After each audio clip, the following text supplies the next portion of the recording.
नमस्कार, जय जय श्री राधे। दोस्तों, कैसे हैं आप सब? उम्मीद करता हूं कि आप सभी सुखी होंगे, संपन्न होंगे, आनंदपूर्वक होंगे। दोस्तों, आज मैं बात करने जा रहा हूं मकर राशि की। यदि आपकी जन्म तारीख के हिसाब से आपकी जन्म कुंडली में मकर राशि बनती है तो आप इस फलादेश को सुन सकते हैं। यदि जन्म कुंडली में आपके चंद्रमा 10 नंबर राशि में बैठे हैं तो आपकी मकर राशि है, तो आप इसे सुन सकते हैं, क्योंकि यह जो फलादेश है चंद्र राशि पर आधारित है।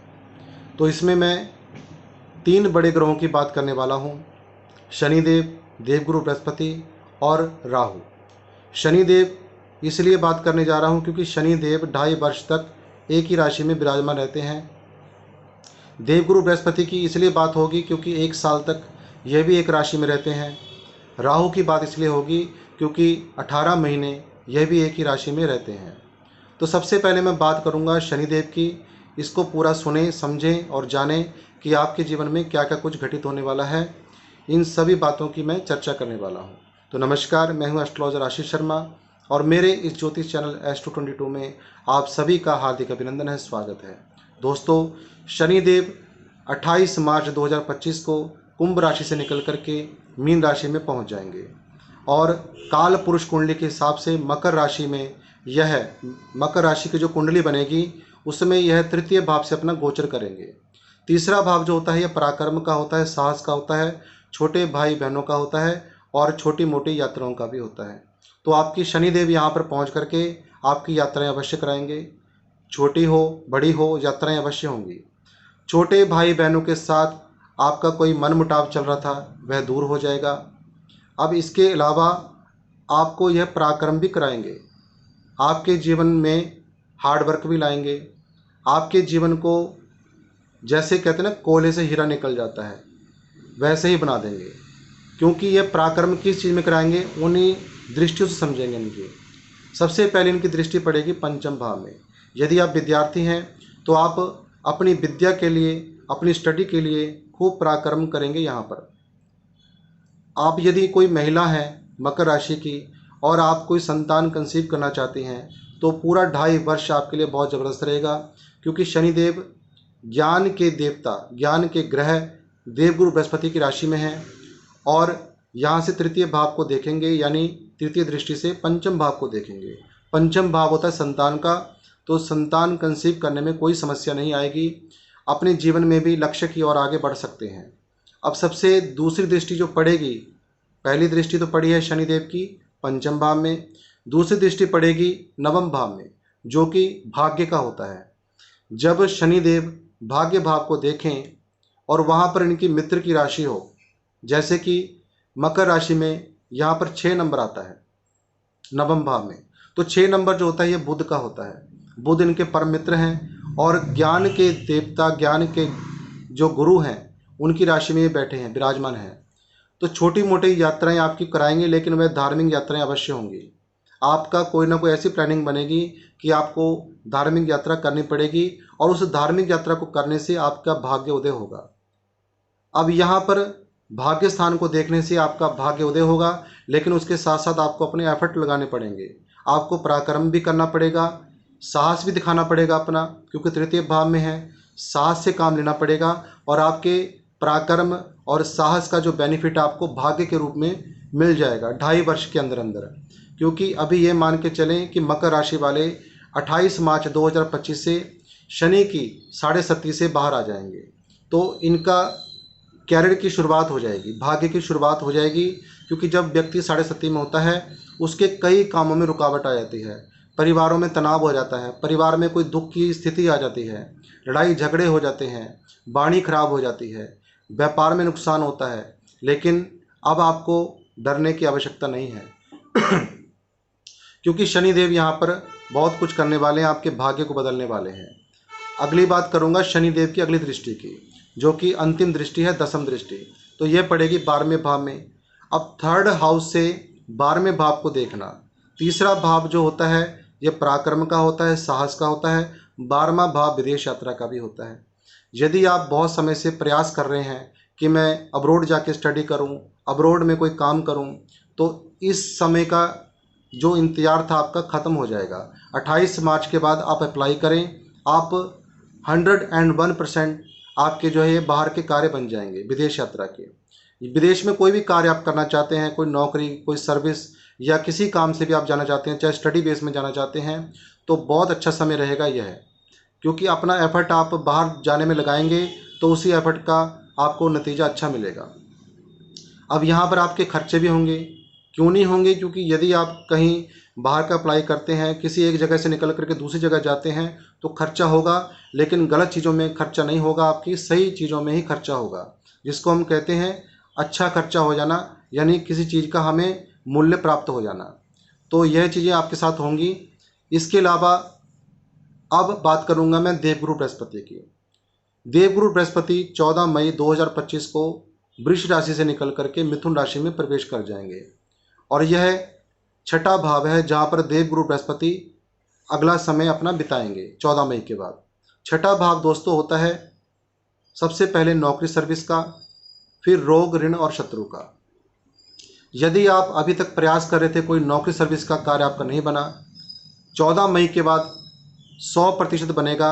अप्लाई करें, बढ़िया से बढ़िया नौकरी, बढ़िया से बढ़िया जॉब आपको मिल सकती है। प्रयास करने पर डिपेंड है। यदि आप प्रयास ही नहीं करेंगे तो मुश्किल हो जाएगा। कई बार क्या होता है कि प्रयास करते हैं लेकिन ग्रह हमारा साथ नहीं देते। अब देवगुरु बृहस्पति आपका पूरा साथ देंगे। आप जहां अप्लाई करेंगे, 4 जगह करेंगे तो 3 में से कम आपको फीडबैक जरूर आएगी कि आप हमारा यह कार्य ज्वाइन करें या हमारी कंपनी ज्वाइन करें। तो कुल मिलाकर के देवगुरु बृहस्पति आपको यहाँ एक अपॉर्चुनिटी दे रहे हैं जॉब की। तो जॉब में अभी तक जो भी आपको समस्या आ रही थी वह दूर हो जाएगी। आप अप्लाई करें, 14 मई की वेट करें। अब यहाँ पर रोग ऋण शत्रु का भाव भी होता है। जब देवगुरु बृहस्पति यहाँ पर बैठ जाते हैं तो आपके रोग ऋण और शत्रु ये गायब होने शुरू हो जाएंगे। यानी कहीं ना कहीं किसी का आपसे कोई मनमुटाव था वह दूर हो जाएगा। कोई आपसे शत्रुता कर रहा है वह दूर हट जाएंगे या चुप कर जाएंगे। कोई कर्जा है आपके ऊपर, कोई ऋण है, तो वह दूर होना शुरू हो जाएगा। कैसे होगा, सभी चीज़ों की बातें मैं करूँगा क्योंकि इनकी दृष्टियाँ भी हैं। अभी तो मैं ये बता रहा हूँ कि विराजमान है देवगुरु बृहस्पति यहाँ पे, जहाँ पे रोग ऋण शत्रु का भाव है, जॉब का भाव है, और यहाँ पर जो भी विद्यार्थी हैं वह किसी कंपटीशन का, एग्ज़ाम का कोई तैयारी कर रहे हैं जिसमें असफल हो जा रहे हैं, तो यह समय मकर राशि वाले विद्यार्थियों के लिए बहुत अच्छा समय है। आप ट्राई करें, अप्लाई करें, आप जरूर सफल होंगे। बात करूंगा देवगुरु बृहस्पति की दृष्टियों की। इनकी होती है 5, 9, 5, 7 और 9, ये 3 दृष्टियां होती हैं। तो 5वीं दृष्टि से देखेंगे आपके कर्म भाव को, दसम भाव को। दसम भाव जो होता है दोस्तों, यह हमारे कर्म का होता है, हमारे वर्क प्लेस का होता है। जब देवगुरु बृहस्पति इस भाव को देखेंगे तो आपके कर्म को बढ़ा देंगे। यानी आपकी नौकरी भी, अगर आप नौकरी पेशा हैं या नौकरी करना चाहते हैं तो उस कर्म में भी, उस फील्ड में भी आप बहुत आगे बढ़ेंगे कर्म क्षेत्र में। यदि आप व्यापारी हैं तो भी आपके लिए बहुत अच्छा समय देवगुरु बृहस्पति जब तक यहाँ पर छठे भाव में है बहुत अच्छा रहेगा। अगली बात तब करेंगे जब ये चेंज होंगे। जब तक ये है तब तक आप आनंद लें अपने वर्क प्लेस में। आपके व्यापार को बहुत बढ़ाएंगे, नौकरी सर्विस में आपकी तरक्की होगी। यदि आप पहले से नौकरी में हैं, किसी जॉब में हैं, तो यहाँ पर आप आगे बढ़ेंगे। अब देवगुरु बृहस्पति की अगली दृष्टि जो पड़ती है यह दूसरे भाव में पड़ती है, जिसको हम कहते हैं नवम दृष्टि। जब दूसरे भाव में दृष्टि इनकी पड़ेगी तो यहाँ ऑलरेडी राहु भी बैठे हैं। आपको कुछ चीज़ों की सावधानी रखनी पड़ेगी। आपके परिवार में कुछ मंगल कार्य भी होंगे जब तक गुरु छठे भाव में होंगे और इनकी दृष्टि पड़ेगी दूसरे भाव में। क्योंकि दूसरा जो भाव होता है दोस्तों, ये होता है परिवार का। जो एक परिवार होता है पूरा, भाई बहन माता पिता, ये सारे परिवार के ऊपर देवगुरु बृहस्पति की दृष्टि पड़ेगी। लेकिन 18 मई 2025 को यहाँ पर, यानी देवगुरु बृहस्पति के राशि परिवर्तन होने के साथ साथ 4 दिन बाद राहु भी अपना राशि परिवर्तन कर लेंगे और यह कुंभ राशि में दूसरे भाव में आ जाएंगे। यानी देवगुरु बृहस्पति की दृष्टि पड़ेगी दूसरे भाव में, जहाँ पर राहु विराजमान हो जाएंगे।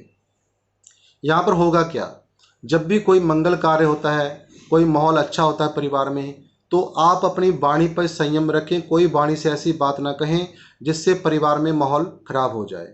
बस इसी बात का आपको ध्यान रखना है। क्योंकि देवगुरु बृहस्पति तो मंगल कार्य करवाएंगे, लेकिन राहु जो वहाँ पर बैठे हैं, ये वाणी पे आपको नियंत्रण रखना पड़ेगा, संयम रखना पड़ेगा। यदि संयम रखेंगे तो बहुत कुछ अच्छा होने वाला है। अब ये अंतिम दृष्टि की इनकी बात की है। अब मैं बात करूंगा राहु की। राहु का जो राशि परिवर्तन है 18 मई 2025 को हो जाएगा। यह मीन राशि से निकल करके जहाँ पर शनिदेव विराजमान हो जाएंगे उस राशि से निकल जाएंगे राहु, और ये आ जाएंगे शनिदेव की राशि में जहाँ से शनिदेव निकल जाएंगे। अब राहु अकेले हो जाएंगे दूसरे भाव में, और यहाँ से सबसे पहले मैं राहु की बात करता हूँ। दूसरे भाव में जब राहु बैठते हैं पैसा बरसाते हैं, ये आप मान के चलें, क्योंकि दूसरा भाव जो होता है काल पुरुष कुंडली के हिसाब से शुक्र का होता है, और शुक्र होते हैं लक्ष्मी के कारक। यानी जितनी भी लग्जरीज लाइफ होती है ये शुक्र के कारण देखी जाती है।